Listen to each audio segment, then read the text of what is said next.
میرے بھائیوں، انسان کی زندگی کا سب سے کمپلیٹ دور، سب سے پرفیکٹ دور جوانی کا دور ہوتا ہے، جس میں دماغ بھی سب سے بہترین کام کرتا ہے، شعور بھی سب سے زیادہ ہوتا ہے، انسان سب سے زیادہ ایکٹیو ہوتا ہے۔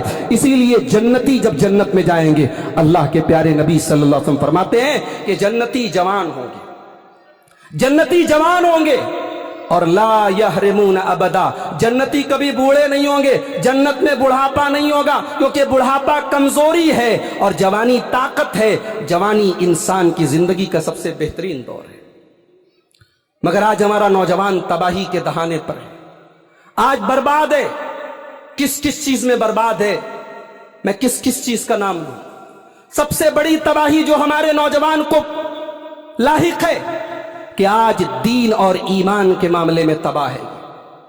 آج انٹرنیٹ پر کسی کی باتیں سن کر، مجھے ابھی گلبرگہ سے آئے ہوئے ایک ہمارے نوجوان ساتھی نے دکھایا، کرناٹک میں گلبرگہ آپ کے بہت زیادہ دور نہیں ہے بمبئی سے، ایک جھوٹا نبی پیدا ہوا ہے، ہمارے پڑوسی ملک سے ایک جھوٹا نبی پیدا ہوا ہے جو اپنے آپ کو احمد عیسیٰ کہتا ہے۔ ہمارے ایک نوجوان ساتھی نے دکھایا، گلبرگہ کے چند نوجوان اس جھوٹے نبی پر ایمان لے آئے، مرتد ہو گئے، اس جھوٹے نبی کو نبی مان لیا۔ یہ سب سے بڑی تباہی ہے۔ دل خون کے آنسو روتا ہے کہ کوئی اپنے آپ کو مہدی کہہ دے ہم مان لیتے ہیں، کوئی اپنے آپ کو عیسیٰ کہہ دے ہم مان لیتے ہیں۔ میرے بھائیوں، آج ہمارے ایمان پر ڈاکہ ڈالنے والے، ہماری توحید کو برباد کرنے والے، ہمارے ایمان کو ختم کرنے والے سینکڑوں کی تعداد میں، اور انٹرنیٹ آج بہت بڑا میڈیم بن چکا ہے، آج یوٹیوب بہت بڑا ذریعہ بن چکا ہے۔ ایسی طاقتیں آج ہمارے نوجوانوں کو تباہ کر رہی ہیں۔ ایک مسلمان کی سب سے بڑی پونجی اس کا ایمان ہے، سب سے بڑی دولت اس کا ایمان ہے، اور کل قیامت کے دن یہ دولت اگر نہیں ہے تو سب بیکار ہے۔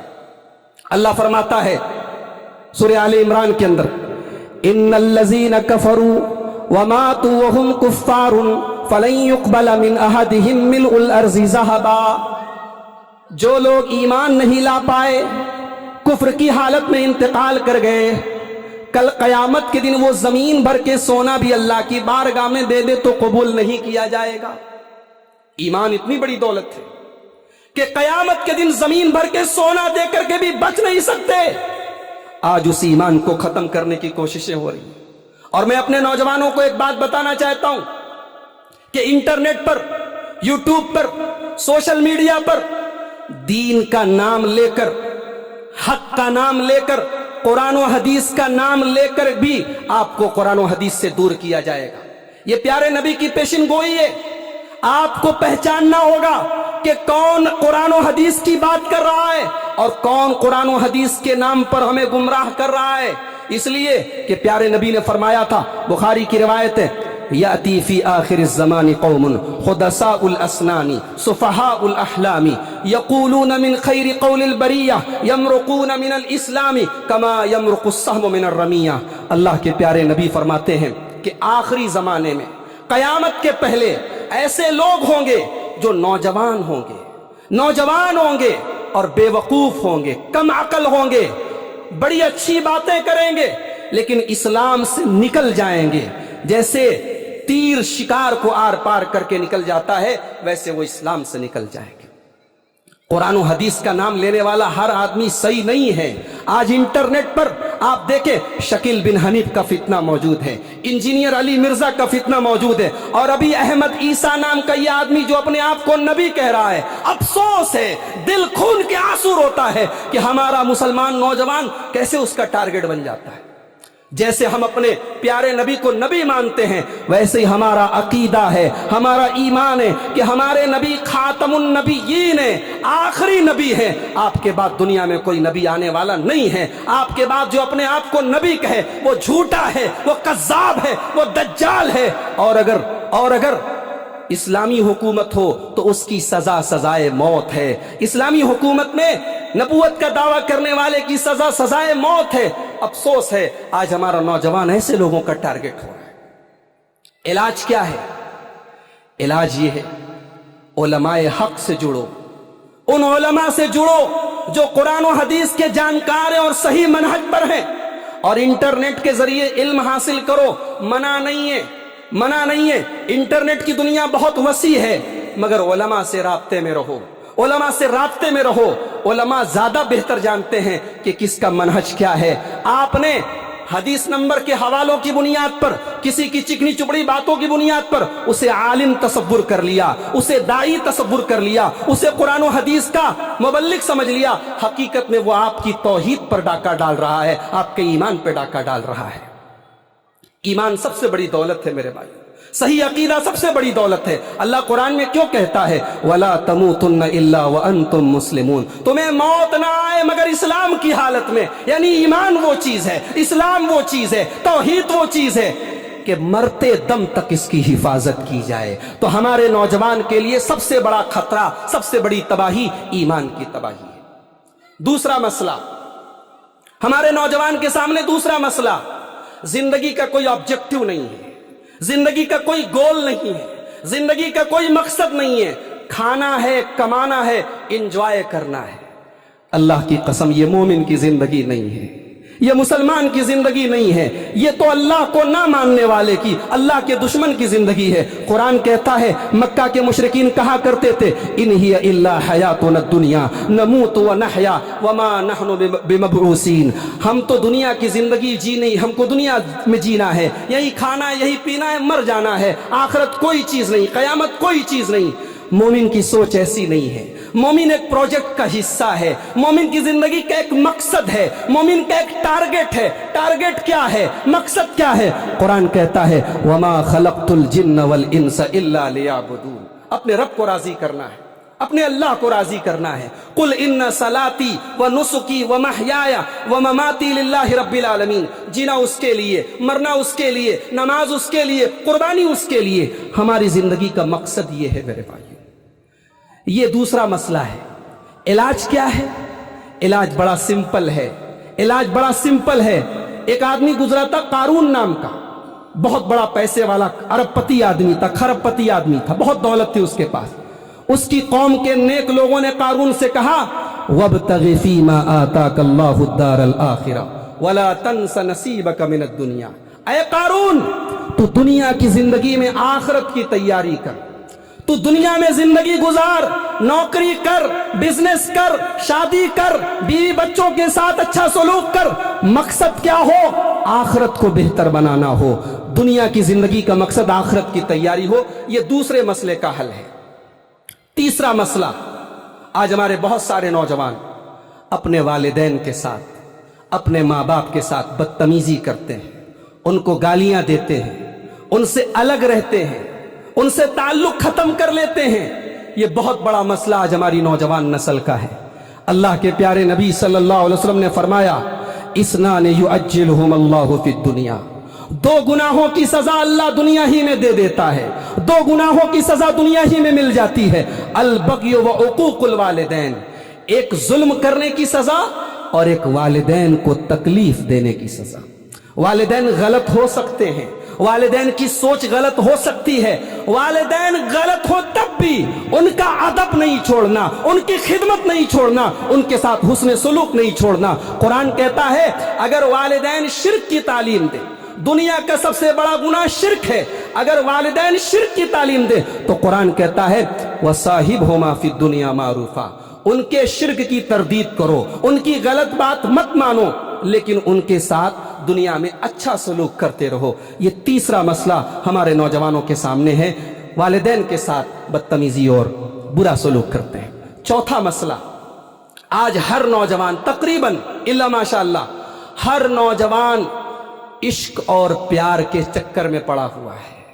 اللہ تبارک و تعالیٰ نے مرد اور عورت کے اندر ایک دوسرے کے لیے قدرتی طور پر اٹریکشن رکھا ہے، کشش رکھی ہے۔ مرد کو عورت کی ضرورت ہے، عورت کو مرد کی ضرورت ہے، مگر آج حالات یہ ہیں، شادی کے پہلے بھی اور شادی کے بعد بھی ایک انسان کے مختلف عورتوں سے اور مختلف لڑکیوں سے اس کے تعلق ہوتے ہیں۔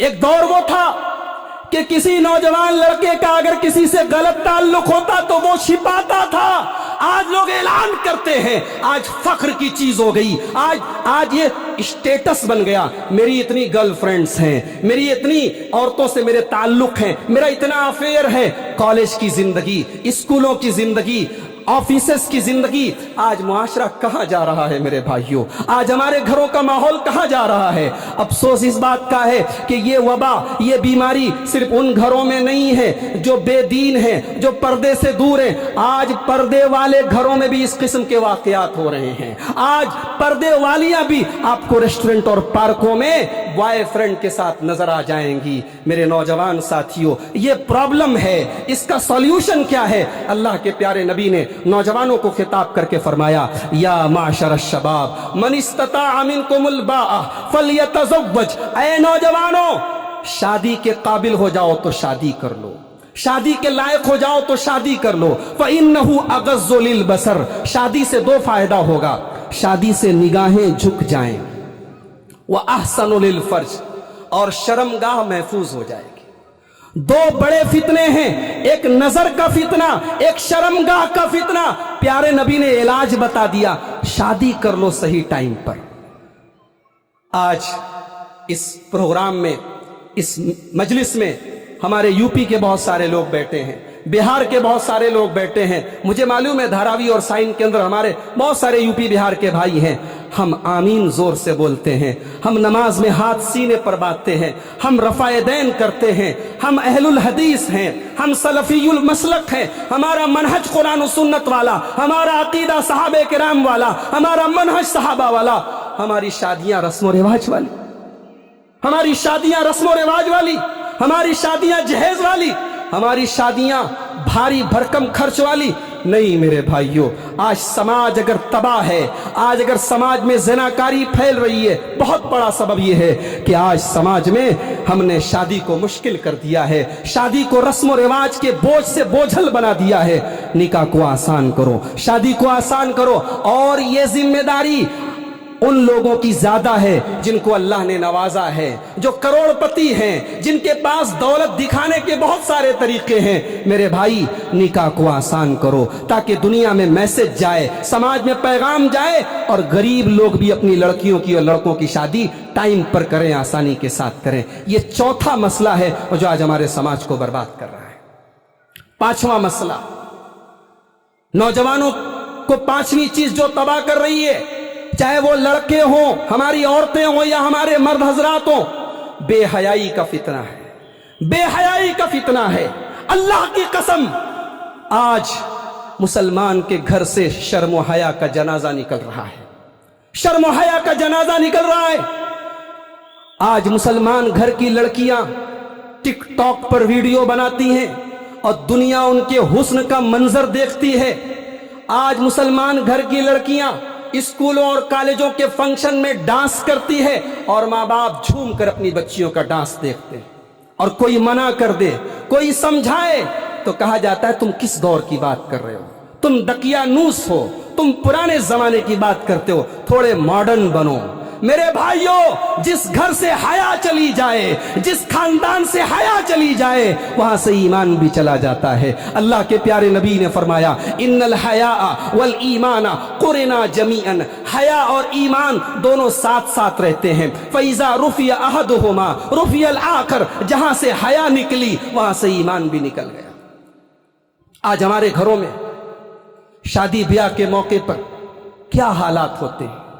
آج ہمارے گھروں کی لڑکیاں، ہماری مائیں، ہماری بہنیں کیسا لباس پہن رہی ہیں۔ آپ بمبئی جیسے شہر میں رہتے ہیں، بتانے کی ضرورت نہیں ہے۔ آج ہماری عورتوں کے کپڑے ایسے ہو گئے کہ ان کے کپڑوں کو دیکھ کر حیا کو بھی حیا آ رہی ہے، حیا کو بھی حیا آ رہی ہے، شرم کو بھی شرم آ رہی ہے۔ آج باپ اپنی بیٹی کو وہ کپڑا لا کے دے رہا ہے، بیوی کو شوہر لا کے دے رہا ہے۔ اللہ کی قسم، یہ بے حیائی، یہ جہنمیوں کا لباس ہے۔ اللہ کے نبی نے فرمایا، میری امت کے اندر کچھ ایسی عورتیں بھی ہوں گی جو جہنم میں جائیں گی۔ فرمایا، وَنِسَاءٌ كَاسِيَاتٌ عَارِيَاتٌ مَائِلَاتٌ مُمِيلَاتٌ، وہ کپڑا پہننے کے باوجود ننگی ہوں گی۔ آج آج بالی ووڈ کی فلموں کے ذریعے، ٹی وی سیریل کے ذریعے، ویب سیریز کے ذریعے آج ہماری عورتوں کے دماغ میں بھرا جا رہا ہے کہ تم آزاد ہو جاؤ۔ کس چیز سے؟ پردے سے، شرم سے، حیا سے۔ اللہ کی قسم یہ آزادی نہیں ہے، یہ قید ہے، یہ مرد کی شہوت کی غلامی ہے۔ آج آپ ہوائی جہاز پہ سفر کیجئے، فلائٹ پہ سفر کیجئے، ایک عورت ہوتی ہے جس کو ایئر ہوسٹس کہا جاتا ہے۔ ایئر ہوسٹس کہا جاتا ہے، وہ نومبر اور دسمبر کی سردی کے موسم میں بھی منی اسکرٹ پہنتی ہے۔ وہ ہوائی جہاز میں اپنی پوری ٹانگ کو ننگی رکھتی ہے کیونکہ اس کی کمپنی کا آرڈر ہے۔ وہ ٹھٹھرتے ہوئے اور کپکپاتے ہوئے سردی کے موسم میں پورا کپڑا نہیں پہن سکتی۔ کیوں؟ کیونکہ اس کی کمپنی کا رول ہے۔ دنیا کہتی ہے یہ آزادی ہے، میں کہتا ہوں نہیں، یہ آزادی نہیں، یہ غلامی ہے۔ یہ عورت کے ساتھ عیاشی ہے، یہ عورت کو اپنی ہوس کا شکار بنانے کی ایک سازش ہے۔ پانچواں مسئلہ ہمارے نوجوانوں کے لیے، پانچویں تباہی کی چیز میرے پیارے ساتھیوں، وہ یہ ہے کہ آج ہمارے نوجوانوں کو گنڈا گردی کا بڑا شوق ہے۔ تھوڑا سا جس میں طاقت آ گئی تو کسی کو بھی مار دیا، کسی کو بھی دو چار تھپڑ مار دیا، ضرورت پڑی تو بندوق بھی نکال لی۔ اسلام گنڈا گردی کی اجازت نہیں دیتا، اسلام طاقتور بننے کا حکم دیتا ہے۔ اللہ کے پیارے نبی فرماتے ہیں المؤمن القوی خیر واحب الی اللہ من المؤمن الضعیف۔ طاقتور مسلمان، طاقتور مومن کمزور کے مقابلے میں زیادہ بہتر ہے، اللہ کو زیادہ پسند ہے، مگر طاقت کا استعمال جرم ختم کرنے کے لیے ہونا چاہیے، جرم کو بڑھانے کے لیے نہیں ہونا چاہیے۔ سماج سے انیائے کو ختم کرنے کے لیے ہونا چاہیے، انیائے کو بڑھانے کے لیے نہیں ہونا چاہیے۔ مسلمان کرمنل نہیں ہو سکتا، مسلمان قاتل نہیں ہو سکتا، مسلمان دہشت گرد نہیں ہو سکتا۔ اللہ کے پیارے نبی فرماتے ہیں الظلم ظلمات یوم القیامہ، قیامت کے دن ظلم کرنے والے کو روشنی نصیب نہیں ہوگی، قیامت کے دن ظلم کرنے والا اندھیروں میں رہے گا۔ اور پیارے نبی فرماتے ہیں کہ جو دنیا میں ظلم کرے گا قیامت کے دن اپنی نیکیوں سے ہاتھ دھو دے گا۔ چھٹی چیز جو ہمارے نوجوانوں کو آج تباہ کیے ہوئے ہے وہ کیا ہے؟ ٹائم کا احساس نہیں ہے۔ موبائل لیے ہیں، رات کو 2-2 بجے تک موبائل میں لگے ہیں، سوشل میڈیا میں لگے ہیں، فیس بک پہ لگے ہیں، واٹس ایپ پہ لگے ہیں۔ نہیں میرے بھائیو، موبائل رکھو، فیس بک چلاؤ، واٹس ایپ چلاؤ، مگر فون ایڈکٹ مت بنو، سوشل میڈیا ایڈکٹ مت بنو، اس کی لت مت لگاؤ۔ موبائل کے چکر میں اتنا مت پڑ جاؤ کہ اپنے بچوں سے غافل ہو جاؤ، اپنی بیوی سے غافل ہو جاؤ، اپنے ضروری کاموں سے غافل ہو جاؤ، نماز سے غافل ہو جاؤ۔ پیارے نبی صلی اللہ علیہ وسلم فرماتے ہیں نعمتان مغبون فیہما کثیر من الناس الصحۃ والفراغ۔ دو نعمتیں ایسی ہیں کہ لوگ ان کی قدر نہیں کرتے، لوگ ان کی ویلو نہیں سمجھتے۔ ایک تندرستی ہے اور دوسری ٹائم ہے۔ ٹائم کی قدر کرو۔ اسلام سے زیادہ ٹائم کی قدر پر کسی اور مذہب میں نہیں ابھارا گیا ہے۔ ہمارے یہاں نماز کا ٹائم ہے، رمضان کے روزے کا ٹائم ہے۔ 1 منٹ بعد میں سحری کرو گے روزہ نہیں ہوگا، 1 منٹ پہلے افطار کر لو گے روزہ نہیں ہوگا۔ اسلام سے زیادہ ٹائم کی پابندی کون سکھاتا ہے؟ 7واں مسئلہ، ہمارے نوجوانوں کو 7ویں چیز جو تباہ کر رہی ہے وہ نشے کی لت ہے، وہ شراب کی لت ہے، وہ ڈرگز کی لت ہے، وہ ہیروئن، گانجا اور چرس کی لت ہے۔ آج سروے بتا رہے ہیں، ہماری میڈیا کی رپورٹ بتا رہی ہے مسلمانوں کے علاقوں میں ڈرگز زیادہ استعمال ہو رہے ہیں، مسلمانوں کی کالونیوں اور بستیوں میں ڈرگز کا استعمال زیادہ ہو رہا ہے۔ میرے پیارے بھائیوں، یہ کیا کر رہے ہو تم؟ یہ کیا کر رہے ہو تم؟ اپنے جسم کو کھوکھلا کر رہے ہو، اپنے آپ کو برباد کر رہے ہو، خودکشی کر رہے ہو، سوسائڈ کر رہے ہو۔ ہمارا نوجوان سگریٹ پیتا ہے، سگریٹ پیتا ہے دوستوں کے ساتھ اور سمجھتا ہے کہ بڑا اچھا کام کر رہے ہیں۔ بمبئی میں کینسر ہاسپٹل موجود ہے، ٹاٹا ہاسپٹل موجود ہے، اسماعیلیہ ہاسپٹل موجود ہے۔ جاؤ ذرا کینسر کے ان مریضوں کو دیکھو جو تمباکو کی وجہ سے کینسر کے جیسے بیماری کے شکار ہوئے ہیں۔ اپنے آپ کو قتل نہ کرو، اپنے آپ کو قتل نہ کرو۔ وَلَا تَقْتُلُوا أَنفُسَكُمْ، قرآن کہتا ہے کہ آتم ہتیا نہ کرو۔ یہ جان اللہ کی امانت ہے، یہ بدن اللہ کی امانت ہے، اسے خراب مت کرو۔ شراب وہ خبیث چیز ہے، اللہ کے پیارے نبی فرماتے ہیں ان الخمر اکبر الکبائر، شراب سب سے تمام بڑے بڑے گناہوں میں بڑا گناہ ہے، وہ ام الفواحش، اور تمام بے حیائی اور گندے کاموں کی جڑ ہے، من شربہا وقع علی امہ وخالتہ وعمتہ، شراب پینے والا اپنی ماں کے ساتھ بھی زنا کر سکتا ہے، اپنی خالہ کے ساتھ بھی کر سکتا ہے، اپنی پھوپھی کے ساتھ کر سکتا ہے۔ دنیا میں زیادہ تر کرائم، زیادہ تر جرم اسی بمبئی میں 2-3 سال پہلے ساکی ناکہ میں میں نے آج تک پر وہ نیوز دیکھی تھی، آج بھی یوٹیوب پر موجود ہوگی۔ 15 سال کے ایک لڑکے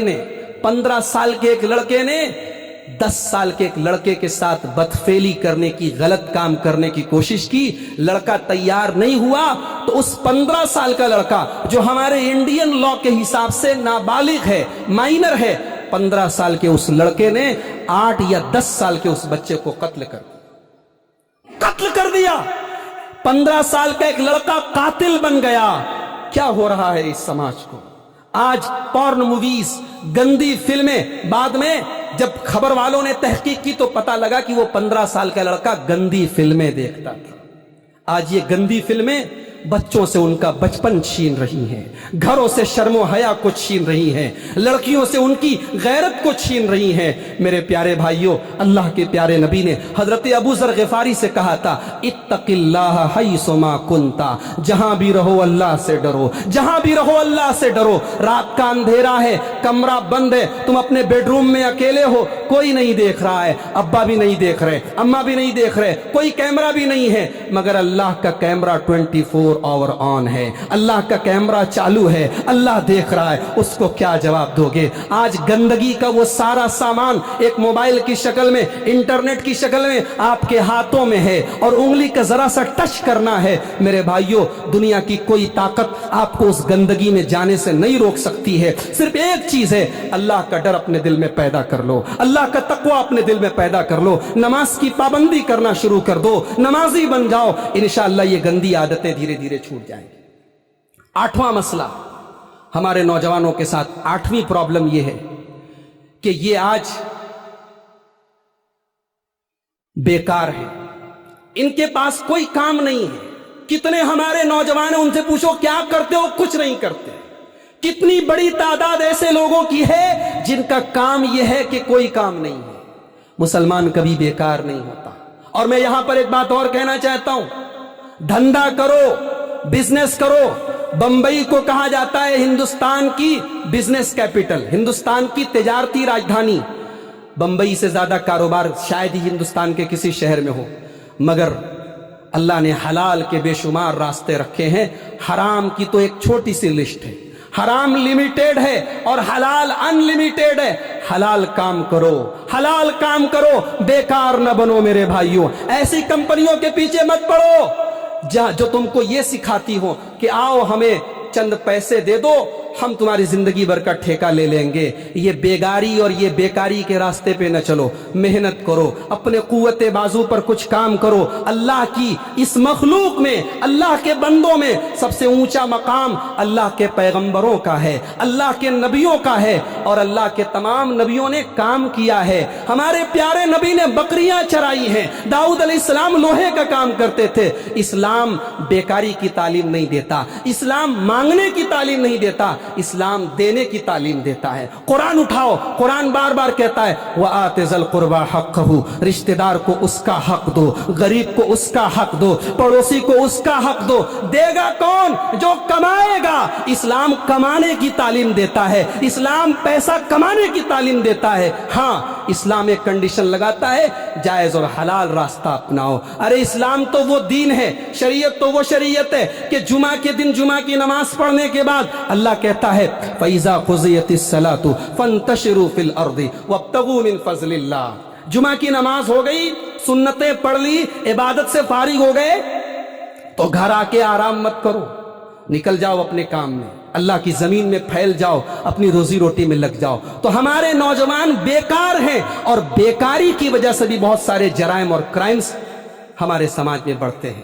ایک آخری چیز بیان کر کے بات ختم کروں گا کہ کہ یہ جو تباہی آج ہمارے نوجوانوں کو گھیرے ہوئے ہے، اس کا علاج کیا ہے، اس کا حل کیا ہے؟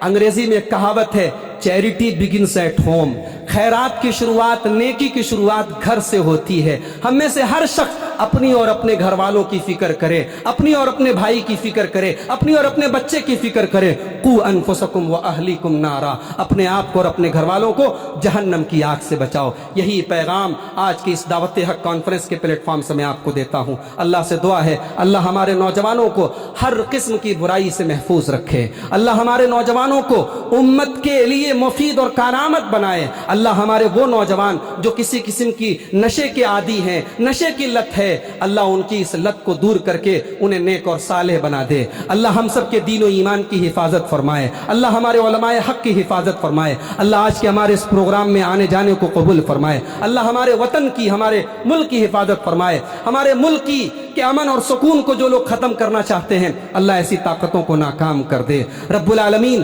ہمارے اس منہج اور اس مسلک کو، کتاب و سنت کی اس دعوت کو گاؤں گاؤں، شہر شہر، نگر نگر، گلی گلی، چپے چپے تک ہمیں پہنچانے کی توفیق عطا فرمائے۔ رب العالمین ہماری خواتین اور ماؤں بہنوں کو بھی اسلامی شرم و حیا اور اسلامی پردے کا پاسدار بنا دے۔ رب العالمین ہمارے بزرگوں کو، ہمارے نوجوانوں کو، سب کو نیک عمل کی اور حسن عمل کی توفیق عطا فرمائے، جب تک دنیا میں زندہ رہیں اسلام پر زندہ رہیں اور خاتمہ ایمان پر ہو۔ آمین۔ وآخر دعوانا الحمدللہ رب العالمین، والسلام علیکم ورحمۃ اللہ۔